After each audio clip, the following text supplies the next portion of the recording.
আমি তোমাদের সমস্ত যুবককে হাত জোর করে অনুরোধ করলাম, দোস্ত আমার, তোমরা আল্লাহর নাফরমানি ছেড়ে দাও, মোবাইলের আসক্তি ছেড়ে দাও, নারীর লোভ ছেড়ে দাও। বন্ধু, আমি যদি পারতাম তোমাদের প্রতিটা যুবককে বুকে জড়াইয়া বলতাম, আমার যদি সুযোগ হইতো তো আমি চোখের পানি ফেলে বলতাম। কেমনে বললে বুঝতা তোমরা? কেমনে বললে বুঝতা? কারো প্রতি কোনো হিংসা বিদ্বেষের কোনো দরকার নাই দোস্ত। ধাক্কা ধাক্কি ঠেলাঠেলি করার সময় নাই। দিন বাঁচানো, ইমান বাঁচানো, ইসলাম বাঁচানো। আগামী জেনারেশন, আমার 3 বছরের বাচ্চা আছে, অনেকের ঘরে 2 বছরের বাচ্চা আছে, কোলের বাচ্চা আছে। আমাদের চেষ্টা করা উচিত আগামীর জমিনটা, আমাদের স্ত্রী সন্তান, আগামী প্রজন্ম যেন ইসলাম নিয়ে বাঁচতে পারে, ইমান নিয়ে বাঁচতে পারে। এটাই হবে সাধনা। আমাদের সন্তান, আমাদের প্রজন্ম যেন আজানের শব্দে বাঁচতে পারে। এই জন্য এই জমিন যদি আমরা নিরাপদ না রাখি, আমরা যদি আল্লাহকে সেজদা না করি, আল্লাহর নাফরমানি করি, প্রায় আমার বন্ধু, আমার বাপ, আমাদের উপরে আযাব আসে, আমাদের উপরে আযাব আসে। আল্লাহ বলছে, বান্দা, দুনিয়ায় ডুবে থাকার শাস্তি আমি বুঝাবো। কাল্লা সাউফা তা'লামুন সুম্মা কাল্লা সাউফা তা'লামুন, কবরেও বুঝাবো, জাহান্নামেও বুঝাবো। কাল্লা লাউ তা'লামুনা ইলমাল ইয়াকিন লাতারাবুন্নাল জাহিম সুম্মা লাতারাবুন্নাহা আইনাল ইয়াকিন। আল্লাহ বলেন, বান্দা, আজকে যদি কোরআন পড়ে, হাদিস পড়ে, উলামায়ে কেরামের কথা শুনে, না দেখেই যদি কবর, হাসর, মিজান, ফুলসিরাত, আখিরাত বিশ্বাস করতা, ভালো হতো, ভালো হইতো। বান্দা, আজকে বিশ্বাস করলে, বুঝে নিলে, আমল করতে পারতা। তো নয়তো লাতারাবুন্নাল জাহিম, একদিন সচক্ষে হাসরের ময়দানে জাহান্নাম দেখবা, সব বুঝবা।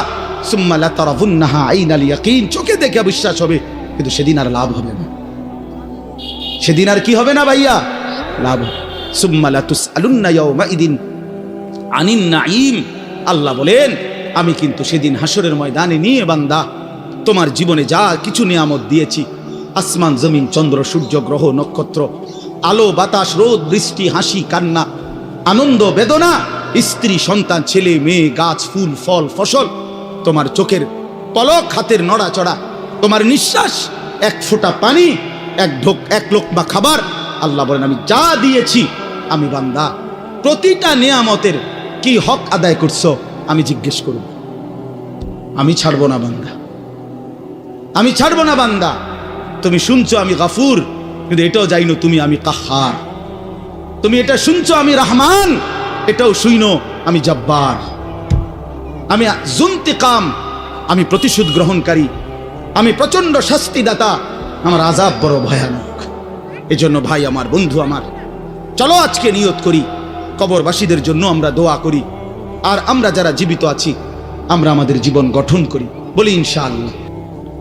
একটা ছোট্ট কথা আগে বুঝেন, সবাই বুঝতে ভালো। কোরআনুল কারীমের মধ্যে আছে, হযরত মূসা আলাইহিস সালামকে আল্লাহ তাআলা প্রথম যখন তুর পাহাড়ে, আমরা সবাই জানি যে আল্লাহ তাআলা মূসা আলাইহিস সালামের সাথে তুর পাহাড়ে কথা বলছেন বহুবার, মানে ওয়াহি নাজিল করছেন। আল্লাহর কথা মানেই ওয়াহি।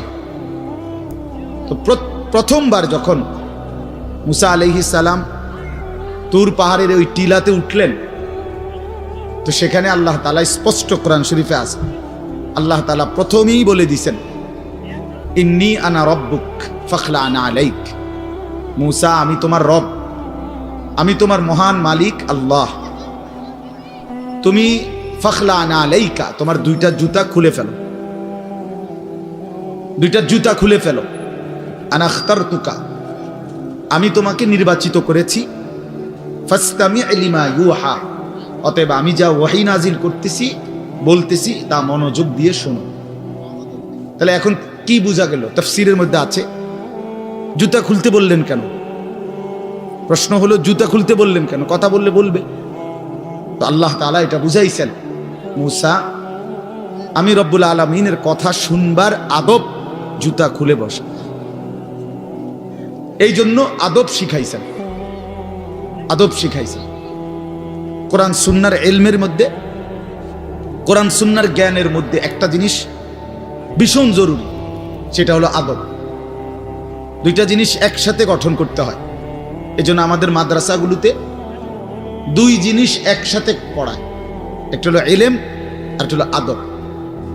এজন্য মাদ্রাসাওয়ালারা তাদের বাচ্চাদেরকে যেমন পড়ায়, তো বাচ্চার ওযু, গোসল, চলা ফেরা, উঠা বসা, কথাবার্তা, চাল চলনের দিকেও নজর রাখে, যে ছেলেটা দাঁড়াইয়া পেশাব করে কিনা, ছেলেটা টয়লেট পেপার ব্যবহার করে কিনা, দস্তরখান বিছায়া খানা খায় কিনা, বাবা মাকে সালাম দেয় কিনা, ইত্যাদি ইত্যাদি। মানে শুধু শব্দ মুখস্থ করছে, পড়া দিছে, পড়া নিছে, এটা না, তার সাথে সাথে তার জীবন গঠন হচ্ছে কিনা, আদব শিখতেছে কিনা, আখলাক শিখতেছে কিনা, এইটা হলো একই সাথে লক্ষ্য থাকে। এই জন্য হাদিসের মধ্যে আছে, আমাদের প্রিয় নবী সাল্লাল্লাহু আলাইহি ওয়াসাল্লাম বলছেন, আল্লামানি রব্বি ফা আহসানা তালিমি ওয়া আদ্দাবানি রব্বি ফা আহসানা তাদিবি। এই একটি হাদিসে নবীজি দুইটা কথা বলছে, যে আমার আল্লাহ আমাকে সর্বোত্তম এলেম জ্ঞান শিখিয়েছেন এবং আমার আল্লাহই আমাকে সর্বোত্তম আদব শিখিয়েছেন। তাহলে একই সাথে বলছে নবীজি, আল্লামানি রব্বি আদ্দাবানি রব্বি, আল্লাহই আমাকে এলেম শিখিয়েছেন, আল্লাহই আমাকে আদব শিখিয়েছেন। কেন নবীজি বাম পাও দিয়া টয়লেটে ঢুকছেন, কেন ডান পাও দিয়া মসজিদে ঢুকছেন? মনে করেন এই যে প্রতিটা নড়াচড়া, হাত্তাল হারাকাত ওয়াস সাকানাত, নবীজির প্রতিটি স্থিরতা, প্রতিটা নড়াচড়া সবটাই আল্লাহ তাআলার ফয়সালা, আল্লাহ তাআলার পক্ষ থেকে নির্ধারণ করে। তিনি সাহাবীদের সাথে পরামর্শ করছে অথবা নিজে নিজে ভাবছে যে কেমনে শুইলে ভালো হয়, কেমনে হাঁটলে ভালো হয়, না না, আল্লাহ তাআলার পক্ষ থেকে নির্ধারণ করে দেওয়া। এই জন্য বাফ এটা জরুরি বিষয়, এটা আল্লাহর কোরআনের মজলিস, বরকতময় মজলিস। এখানে জুতা খুলে আল্লাহর কথা শুনলে বরকত হবে, এটা আদব। সবাই যারা মুসা আলাইহিস সালামের ওই ঘটনাটা জানে, কোরআন শরীফে স্পষ্ট আছে যে তখন প্রচন্ড ঠান্ডা ছিল, ভীষণ ঠান্ডা, কুয়াশা, নিচে বরফ। মুসা আলাইহিস সালামের স্ত্রী, ওই যে শুআইব আলাইহিস সালামের মেয়ে, যাকে তিনি 10 বছর পরে বিয়ে করে আনতেছিলেন, উনি প্রচন্ড শীতে কাঁপতেছিল। এই সময় মুসা আলাইহিস সালাম একটু আগুনের তালাশে তুর পাহাড়ের ওই টিলার মধ্যে উঠছিলেন।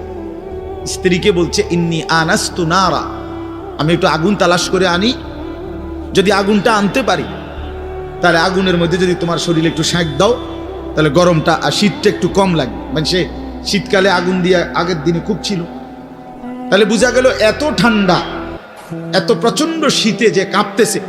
কিন্তু এরপরেও আল্লাহ তাআলা বললেন আগে জুতা খোলো, অথচ এই ঠান্ডার মধ্যে জুতা না খুললে ভালো ছিল, কিন্তু এরপরও আল্লাহর কথা শুনবার আদব, জুতা খুলে শুন। হাদিসের মধ্যে কথা স্পষ্ট আছে, আল্লাহর নবী সাল্লাল্লাহু আলাইহি ওয়াসাল্লাম কখনোই খাবার জুতা পরিহিত অবস্থায় খাইতেন না, জুতা পায়ে কখনোই তিনি খাবার খাইতেন না, বরং জুতা খুলে পিঠ সোজা রাইখা মাথা নিচের দিকে নোয়াইয়া 2 হাঁটু উপরের দিকে তুলে বিনয়ের সাথে আল্লাহর নবী সাল্লাল্লাহু আলাইহি ওয়াসাল্লাম খাবার গ্রহণ করতেন। নবীজি নিজে বলতেন, আকুলু কামা ইয়াকুলুল আবদ, একজন গোলাম তার মনিবের সামনে যেরকম বিনয়ের সাথে খানা খায়, আমি আমার মহান আল্লাহ পাকের সামনে এভাবে খানা খাই। ভাইয়া, আদব, আদব অনেক বড় জিনিস। আল আদাবু খাইরুন কুল্লু, আদব পুরাটাই কল্যাণ। রাসূলুল্লাহ সাল্লাল্লাহু আলাইহি ওয়াসাল্লাম বলছেন, মা নাহালা ওয়ালিদুন ওয়ালাদাহু মিন নুহলিন মিন আদাবিন হাসান। তোমরা তো বাংলাটা বুঝলা না, জুতা যেহেতু খুলবা না ভাই, তো বাইরে চলে যাও।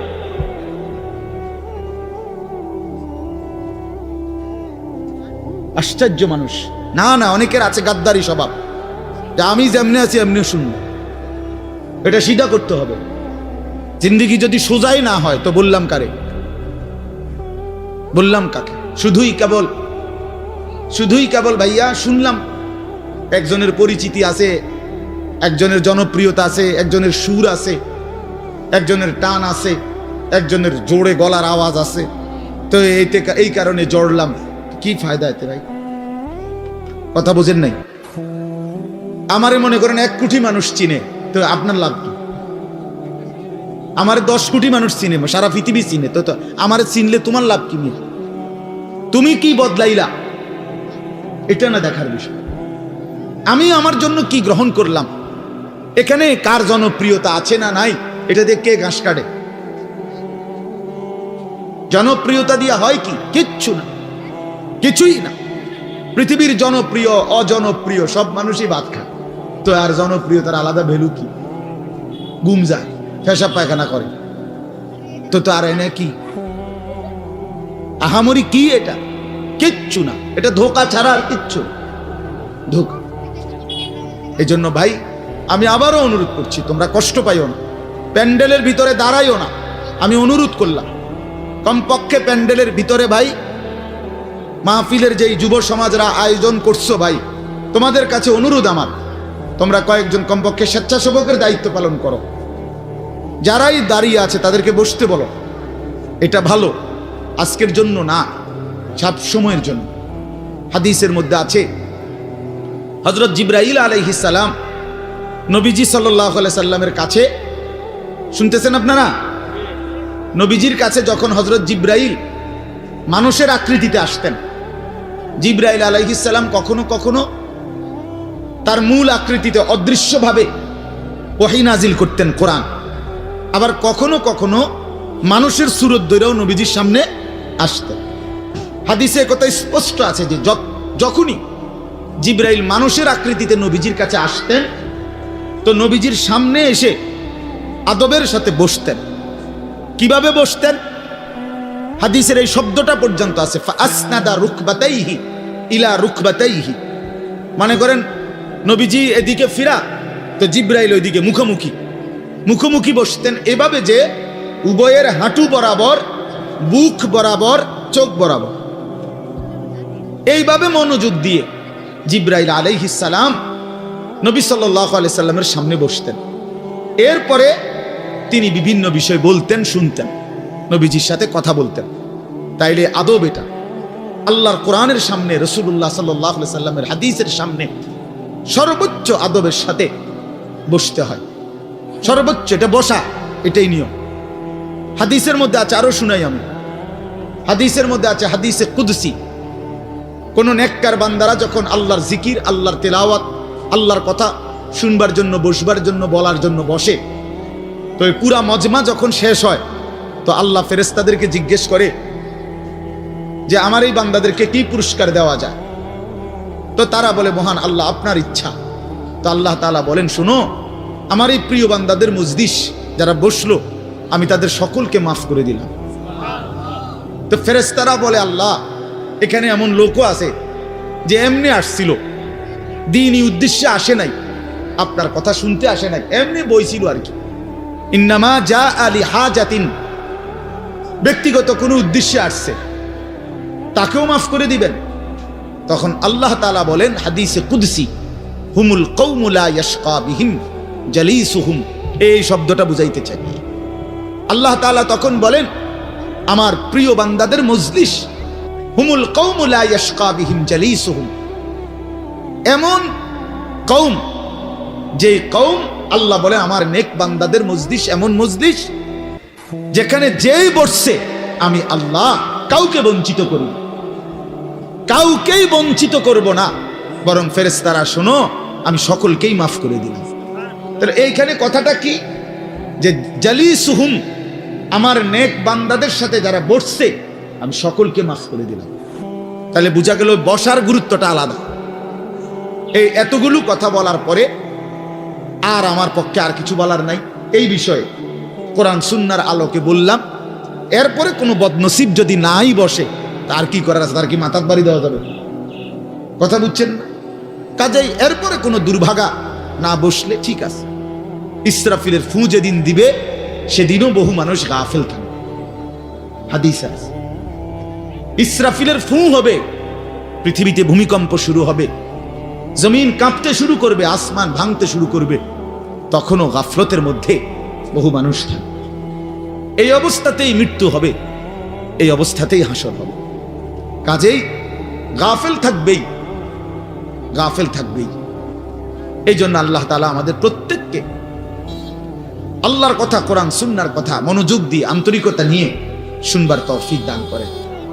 এবার আর একটা কথা, ছোট্ট কথা, সেটা হলো ভাই, মেহেরবানি করে প্রত্যেকে এই যাদের হাতে মোবাইল, এই হাতে ধরা এই মোবাইলগুলো নামায় ফেলো। আল্লাহর ওয়াস্তে আমার এই কথাটা রাখো, ভালো হবে। আমি তোমাদের কল্যাণের জন্য বললাম।